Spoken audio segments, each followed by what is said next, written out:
And good day, everybody. Hi, I'm Walter. I'm the Dutch mentor, and welcome again to the S.M.A.R.T podcast. S is for self-care, M is for mindful growth, A is for adaptive learning, and the R is for rhythmic operation, and T is for building a thriving community, with P, of course, being for performance. Today, I welcome Sean McManus to the show. We're going to have a really nice conversation around faith, family, values, and fun. It's something that we all need to become a little bit bolder about, and especially after the tragic events last month. And it's already, over 30 days ago when Charlie Kirk was sadly assassinated for something that he stood proud about. As you have heard me talk about many times in the past, at the foundation of leadership, there are 5 pillars. These 5 pillars are mental wellness, spiritual wellness, physical wellness, relationship wellness, and financial wellness. We need to work on these all of the time as they are in flux. So those are the topics we'll dive into today. Again, we're going to have a quick, fun, high energy conversation for the next 15, 20 minutes. So stick with us. And I promise you, there will be an action item coming out of this that you can implement even tonight. Sean, thank you very much for coming and joining me today. Tell us a little bit about yourself and where you're from and what you do. Walter, it is a pleasure. Thank you for having me. I'm excited to be here with you and your audience. A little bit about me. I am 31 years old. I have been married for around 8 years. I've got 2 beautiful boys. One is almost 5. The other one is almost 2. So my house is madness all the time. Lots of wrestling, lots of laughter, lots of tickling. Really rooted in my faith in Jesus. That's what I stand on. I am a Christian men's strength and nutrition coach. My goal is to help Christian men regain their self-confidence, their self-respect, kill their passivity, and learn how to lead themselves better and lead their families better. So that's a little bit about me in a nutshell. Excellent. Well, thank you for sharing that again. Being bold is standing up for your faith, whatever that may be. And I'm sure that no matter what faith you are, we need to have robust discussions and setting our differences aside and learn to relate to each other. And nutritional advice, as well as faith advice, is multi-dominational, and that is something we need to take to heart. So let's start at the beginning, right? Why is faith important part of your mental, spiritual, physical health? Yeah. So for me, everything that I do in life revolves around my faith in Christ.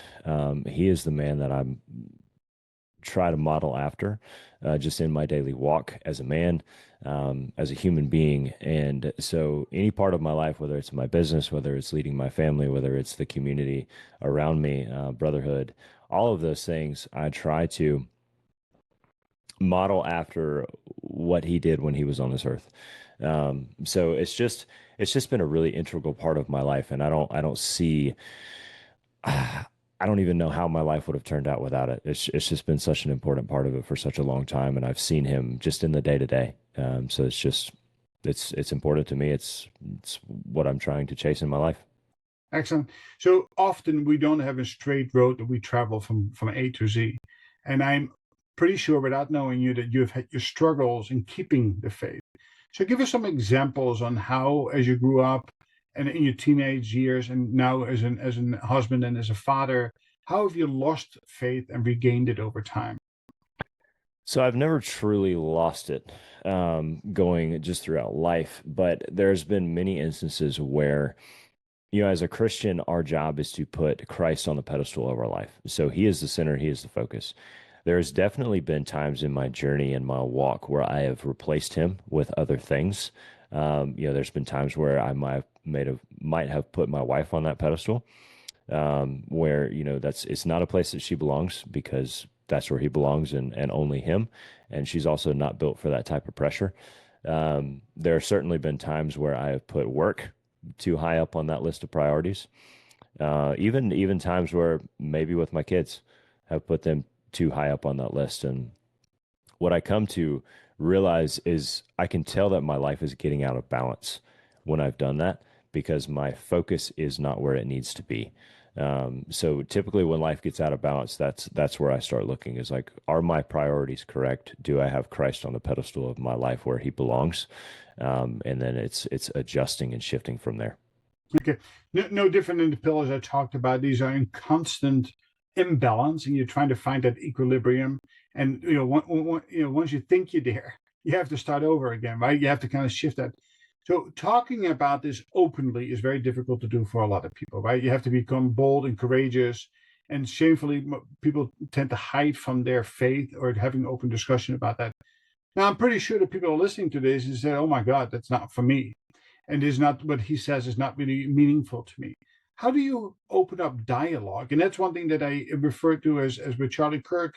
He was bold by going out there and standing up that the center of everything that he did to the last breath that he took was Jesus Christ. And he was not afraid to talk about it, but he was not afraid to talk to other people from other religions, not for the purpose of converting them, but for the purpose of having good dialogue. So how do you have good dialogue that leads to having deeper understanding of each other, even our differences?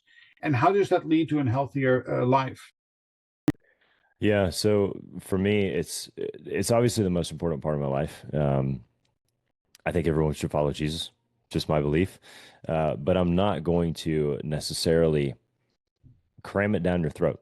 Like that is my decision, and I do believe that He is the eternal one, and that at the end of time we will all answer to Him in some way, shape, or form.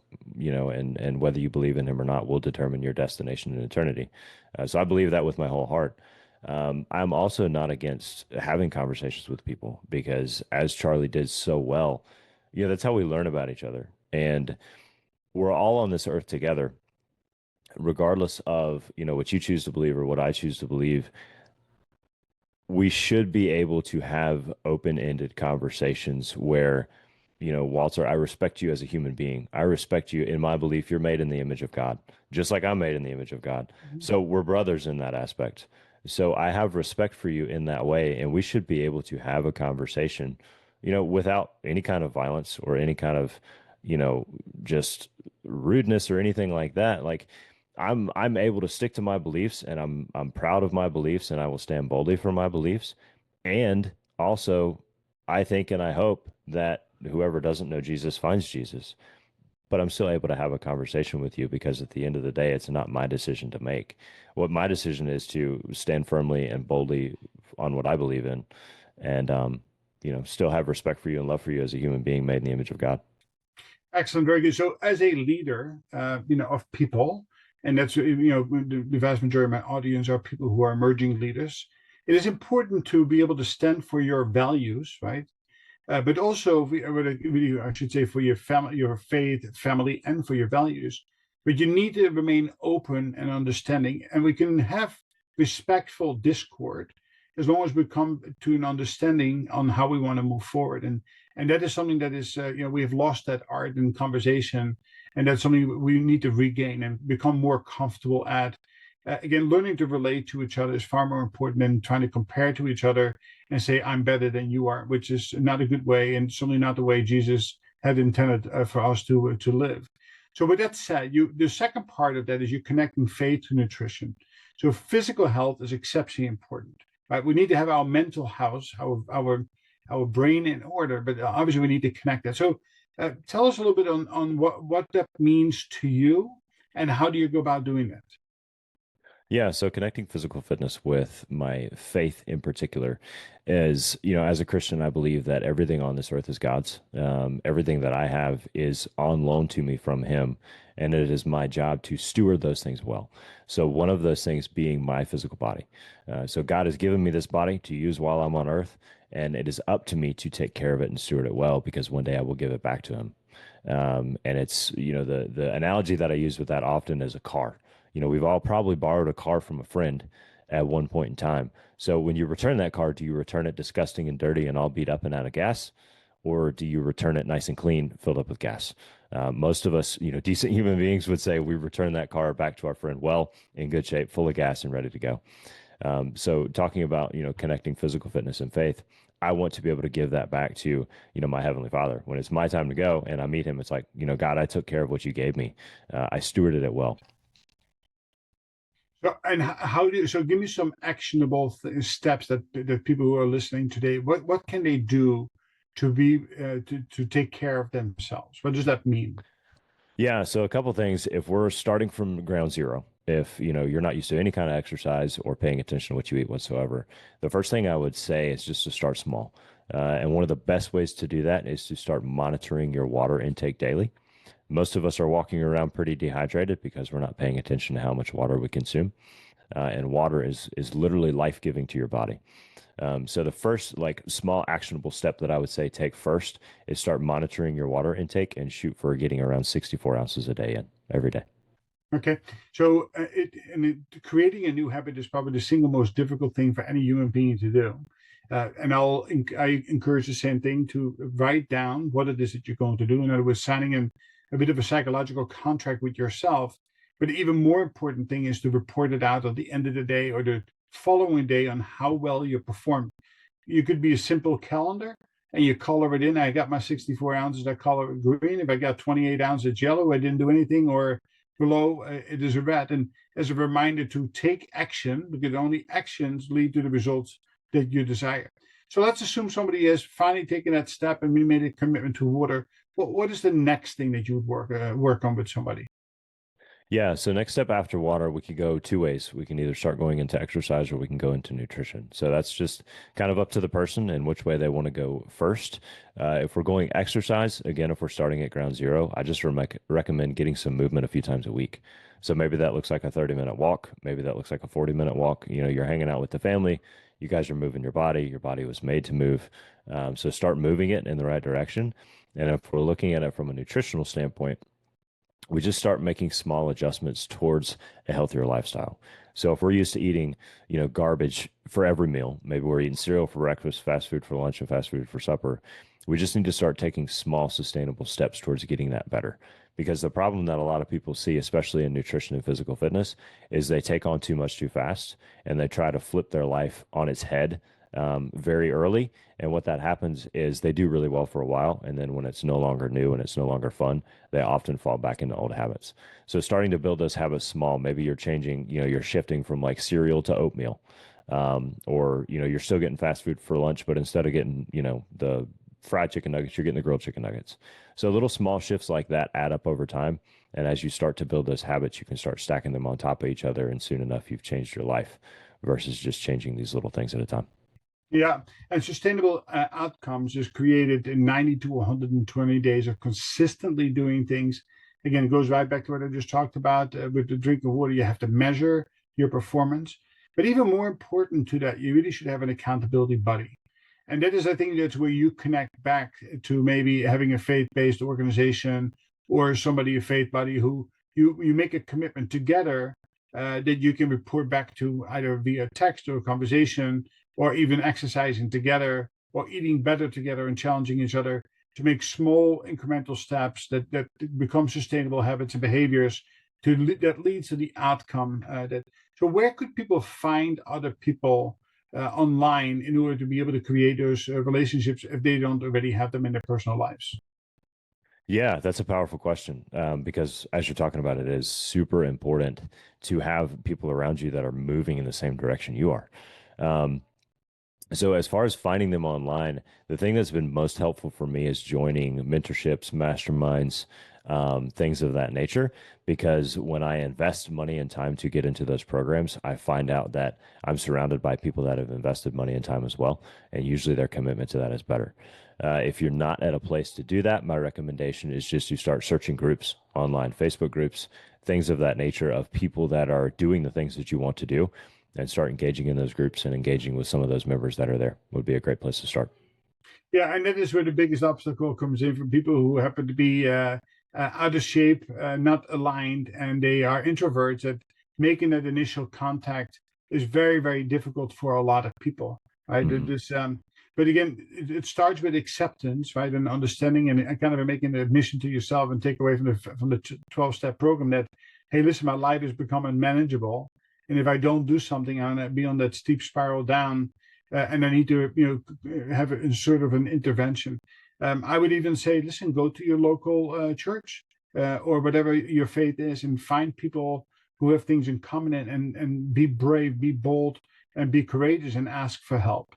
There Absolutely. are lots of good human beings, as you know.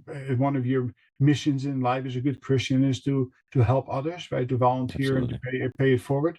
And again, most of us have not lived in on a straight road, right? We have all had our curves along the way, our hiccups, and I certainly have experienced that myself. I always remind people is that when I came to America in 1988, a few years ago, I was struggling as an 18-year-old with alcohol, and it was not so much that how much I consumed, but it's more what I thought about and why I consumed alcohol. And it wasn't until I met Father Anthony Moore when I had to work at a rehabilitation center as I was waiting for my green card to come through. He had such a deep impression on me, left such a deep impression on me that even today, I still look at him as one of the pivotal times in my life that allowed me, even though I was born and raised as a Roman Catholic, went to Catholic school, I disconnected from that. But over time, I remained, spiritually connected, and there were different phases in life. And it wasn't until my son more recently really went on the path of becoming Catholic and now actually thinking about maybe taking it one step further that I have reconnected. And it really is far more, impactful today than it was as a 20-year-old when I was not open-minded to that. So I think it is important to learn more about yourself. So as we conclude this conversation, what can somebody do to have a conversation with themselves by looking in the mirror and making some of these assessments and admissions and to take the first step?